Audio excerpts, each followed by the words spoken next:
After spending years diving deep into the science of longevity and metabolic health, I thought I had a pretty solid grasp of how the human body slows down with age. I knew the usual story. Our energy drops, our cells wear out, and our metabolism becomes sluggish. At least, that's what the textbooks, doctors, and endless articles kept telling us. But then something happened that turned everything I thought I knew completely upside down. It started with a 72-year-old woman who, by pure accident, stumbled into a metabolic state that left her feeling not just slightly better, but dramatically younger, like she had rewound her body clock by decades. Her energy soared, her mental clarity sharpened, and even her posture and skin seemed to change. The shocking part? She didn't get there through some expensive supplement, a trendy new medication, or invasive medical procedure. She unlocked it by tapping into something our bodies have always been capable of doing, something that modern science is only just beginning to understand. When I looked deeper into what had happened to her, the evidence floored me. It suggested that the way we've been trained to think about aging, fatigue, and metabolic decline might not just be incomplete. It might actually be backwards. And what this means for anyone over the age of 60 could change everything we thought we knew about staying vibrant, sharp, and active as we grow older. Let me introduce you to Eleanor. She's not a celebrity, not a scientist, not someone who ever imagined she'd spark a conversation about aging and metabolism. She's just a 74-year-old woman living in a quiet suburban neighborhood.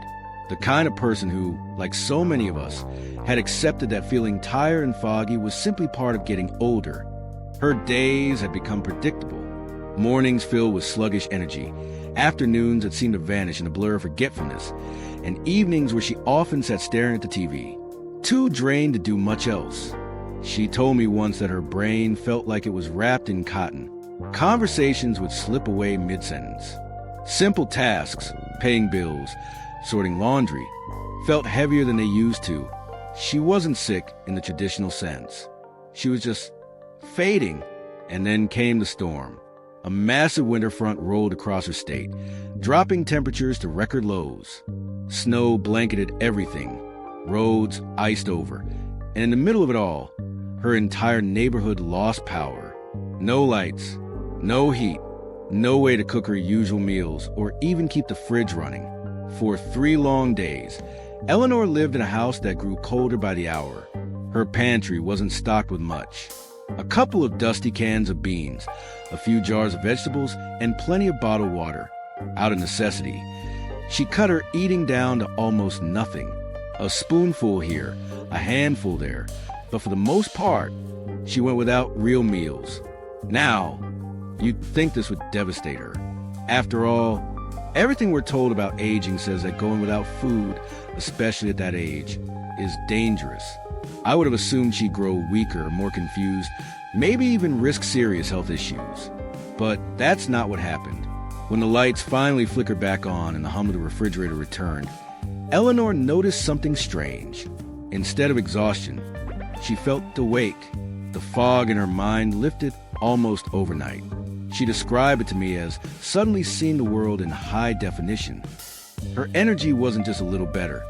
It was soaring. She found herself cleaning the house, making phone calls she'd been putting off for months, even starting projects she thought she'd never finish. And that scared her. She picked up the phone and called me. I'll never forget her words. How is it possible that not eating made me feel better than I have in a decade? That question set me on a path I never expected, because Eleanor hadn't just stumbled through a random storm. She had accidentally triggered one of the body's most fascinating, most overlooked survival states, a state scientists call nutritional ketosis. And the deeper I dug into the research, the more I realized this wasn't just a quirky story about one woman. It was a clue, maybe even a key, to rethinking what's truly possible for energy, memory, and vitality in our later years. But here's the thing. Eleanor's story was only the beginning. What happened to her wasn't an isolated miracle. It was a doorway into a hidden metabolic pathway that could change how we understand aging altogether. Here's something that absolutely fascinated me when I first uncovered it. For the vast majority of human history, the way our bodies generated energy looked nothing like it does today. Think about it. Our ancestors didn't have pantries stocked with snacks, refrigerators humming with leftovers, or corner stores open 24/7. Life was unpredictable. Sometimes food was abundant, but other times, entire days went by with little or nothing to eat. For them, scarcity was an emergency. It was simply part of life. And here's where the body showed its brilliance. When meals disappeared, their biology didn't collapse in weakness or fatigue. Instead, something remarkable kicked in. The liver began producing these tiny, water-soluble molecules called ketones.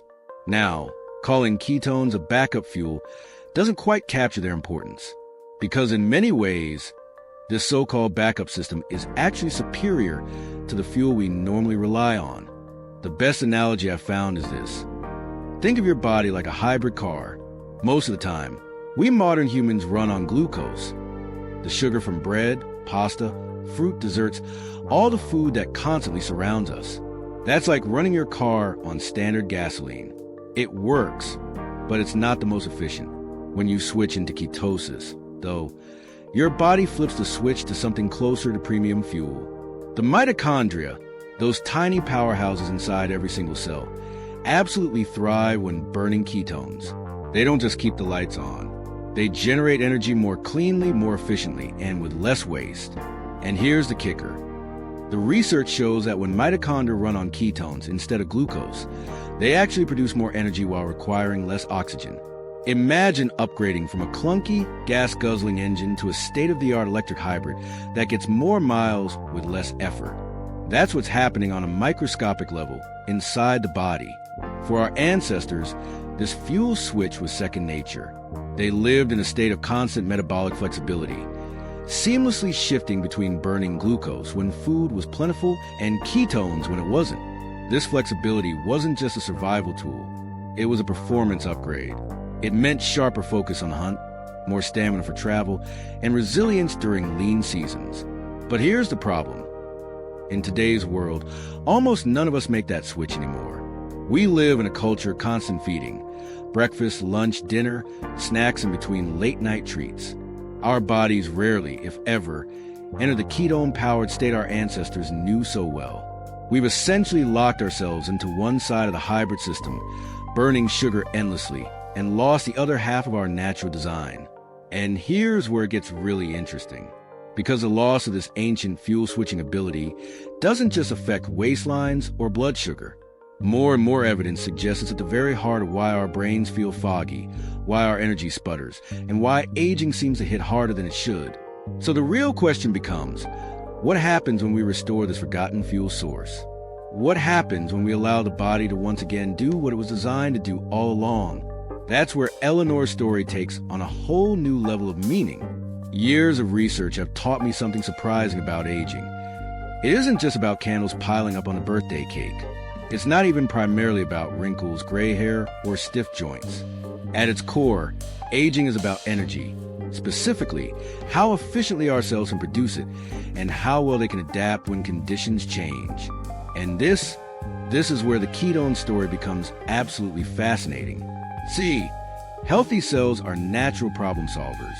They're like world travelers who can step off a plane in any country and immediately know how to adapt. Give them glucose from carbohydrates?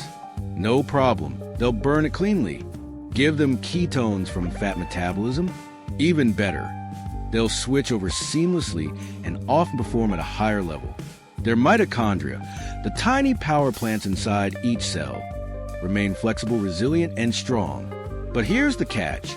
As we age, many of our cells start to lose that flexibility. They become stuck, rigid, unable to adjust. Imagine a once great chef who suddenly can only cook using one ingredient, and not a very healthy one. These cells become dependent on glucose, and in some cases, an amino acid called glutamine. It's as if they become picky eaters who refuse anything except the metabolic equivalent of junk food. Now, this rigidity is a big deal, because when a cell loses its ability to adapt, it doesn't just get less efficient, it becomes more vulnerable. These metabolically rigid cells can't handle stress. They create more waste products, and in some cases, they even start behaving in ways that accelerate disease and decline. But here's the twist that blew me away. Researchers have observed something remarkable when the body shifts into nutritional ketosis. The healthy, adaptable cells, they absolutely thrive. They light up on this premium fuel, generating energy more cleanly and efficiently than before. It's like giving a high-performance athlete exactly the diet and training they need to excel. Meanwhile, the rigid, damaged cells that can't make the metabolic switch, they struggle. It's as if the playing field suddenly changes, and these unhealthy cells are left behind. This is where it gets really interesting. In a sense, ketosis creates a form of cellular natural selection. The body builds an internal environment where flexible, healthy cells flourish, while metabolically damaged ones are gradually starved of their support system. Blood vessels that once fed these problematic cells start to retract. The body's natural cleanup systems, things like autophagy, the process of recycling old or broken cellular parts, move in to dismantle what's not working. This isn't some far-fetched wellness claim. This is well-documented cellular biology. It explains why people like Eleanor don't just feel a little better. They often describe the change as dramatic, a lifting of the fog, a return of energy, even a sense of mental sharpness they thought was gone forever. And here's where it gets even more exciting. Because if the body can favor healthy cells over damaged ones, if it can literally change the landscape of our biology through something as simple as a metabolic shift, then what does that mean for the organ most affected by aging? The brain. And when I uncovered what ketones do inside the brain, that's when I realized the story wasn't just about energy. It was about protecting the very essence of who we are. One of the most astonishing discoveries I've made about ketones has to do with the brain, the very organ that defines who we are.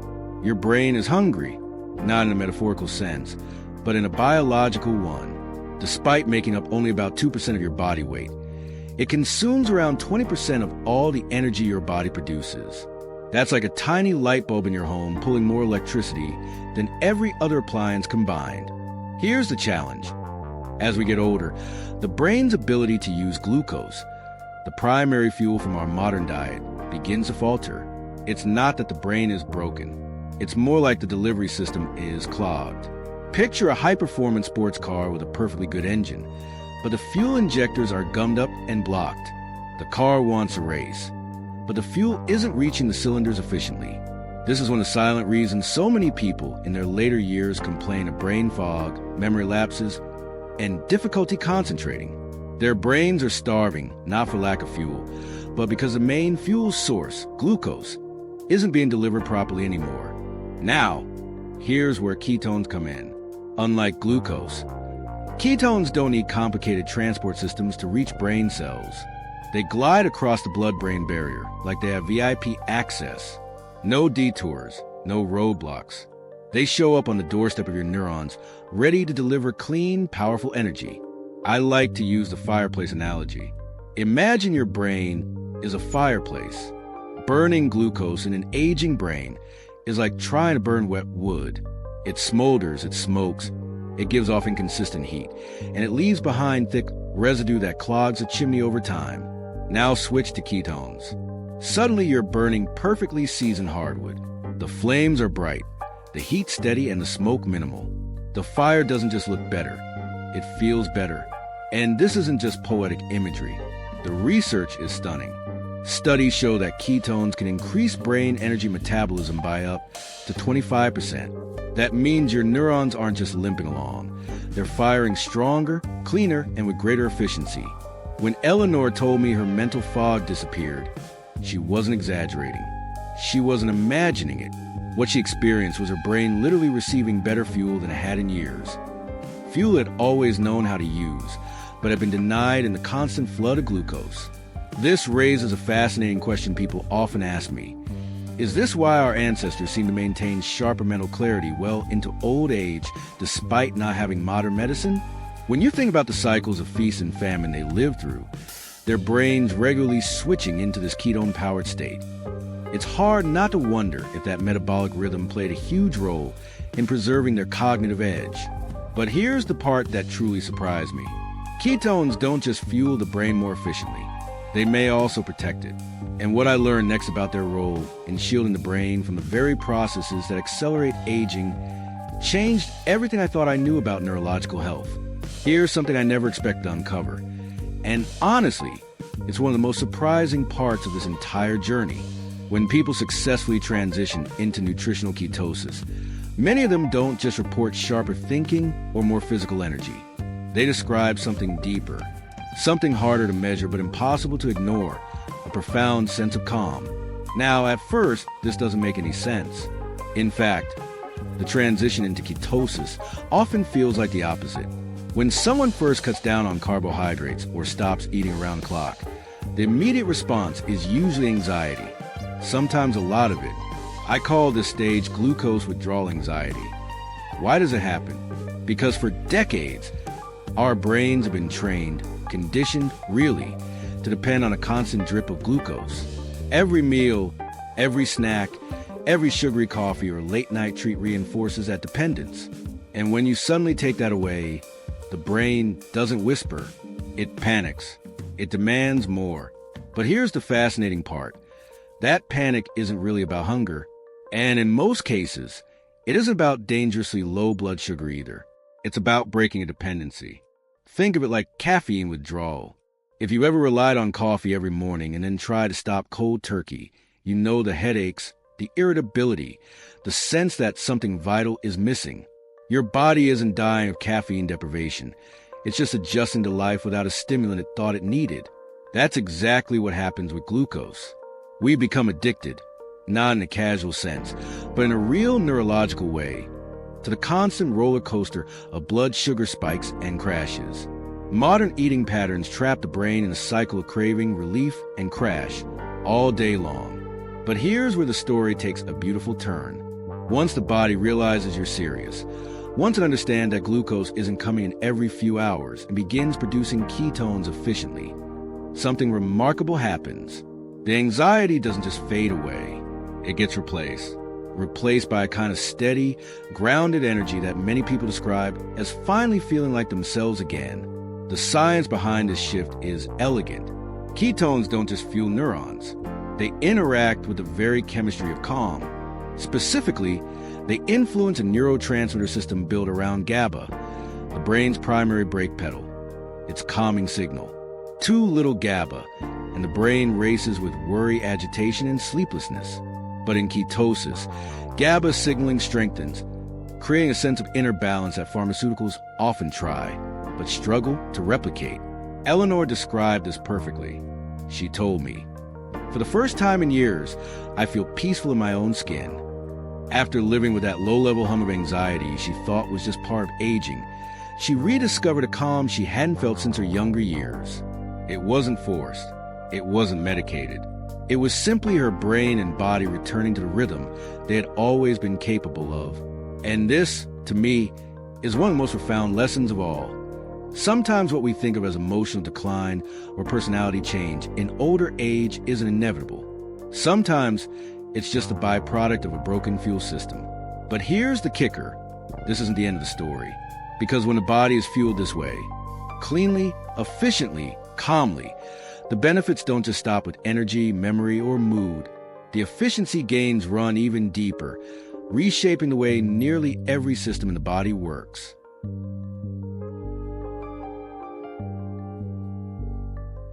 After years of poring over longevity research, one insight has become crystal clear to me.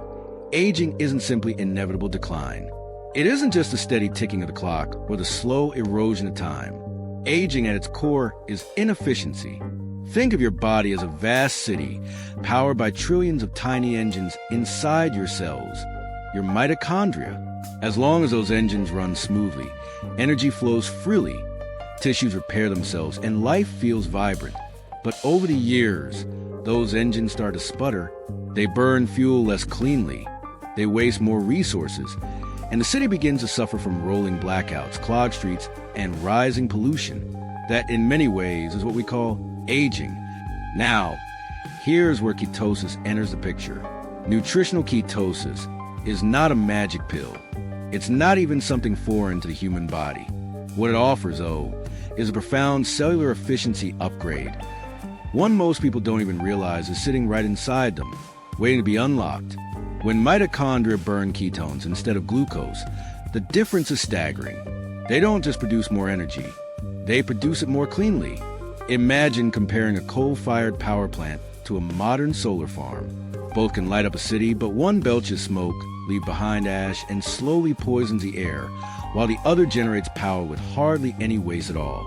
Inside your cells, that pollution is something scientists call oxidative stress. Every time mitochondria burn glucose inefficiently, they leave behind reactive byproducts. Tiny sparks of cellular waste that damage proteins, clog up DNA repair systems, and inflame tissues. Over time, this biochemical pollution spreads, fueling chronic inflammation, joint stiffness, memory decline, cardiovascular strain, all the hallmark signs we associate with aging. But ketones, they burn incredibly clean. When mitochondria switch to ketones, the sparks are fewer, the waste is lower, and the output is stronger. The engines don't just run, they hum. The body suddenly begins producing more energy molecules per unit of fuel, while generating significantly less oxidative stress. In other words, ketosis doesn't just give you more miles per gallon. It makes the entire vehicle of your body run smoother, quieter, and cleaner. This is why people like Eleanor don't just report a little more pep. What they describe feels dramatic. After years of fatigue and mental fog, their bodies are suddenly firing with an efficiency they haven't felt in decades. Eleanor didn't just get her energy back. She got back a sense of aliveness that she thought had slipped away forever. And here's the part that really excites me. The research suggests this isn't just about short-term energy or clearer thinking. This kind of metabolic efficiency, cells running on clean, steady fuel, may actually be one of the deepest drivers of healthy longevity itself. It's not just about adding years to life, but life to years. And when you look back at history, this makes perfect sense. Our ancestors weren't just surviving during cycles of feast and famine. They were thriving because their cells regularly tapped into this clean-burning, efficient fuel system. Their bodies weren't burdened with constant metabolic pollution. They had built-in cycles of repair, renewal, and resilience. Which begs the question, if the human body was designed to operate this way all along, what have we lost in our modern world of constant eating? And what can we gain if we restore this forgotten rhythm? Eleanor is 76 years old now, and when she looks back, she still points to those 3 powerless days as the moment everything shifted, not just in her health, but in how she thinks about aging itself. She didn't stumble upon some futuristic medical innovation. She tapped into something ancient, something hardwired into every one of us. The truth is, for millions of years, humans thrived on this ability to switch between glucose and ketones. It wasn't a health hack, it was survival. But somewhere along the way, modern food systems rewired us to depend on constant glucose, and we forgot what our bodies already knew. Here's the part that still amazes me. The machinery is all still there in you right now. Your body knows exactly how to flip the switch. It's just waiting for the signal. Eleanor's story is proof. She tells me, even now, that she feels more alive, more focused, and more capable in her late 70s than she did a decade ago. And that's the real revelation. What if so much of what we blame on aging, the fatigue, the fog, the creeping anxiety, the slow fade of vitality, what if those things aren't inevitable at all? Sometimes, the greatest breakthroughs aren't new at all. They're the oldest truths hidden in plain sight, just waiting for us to remember.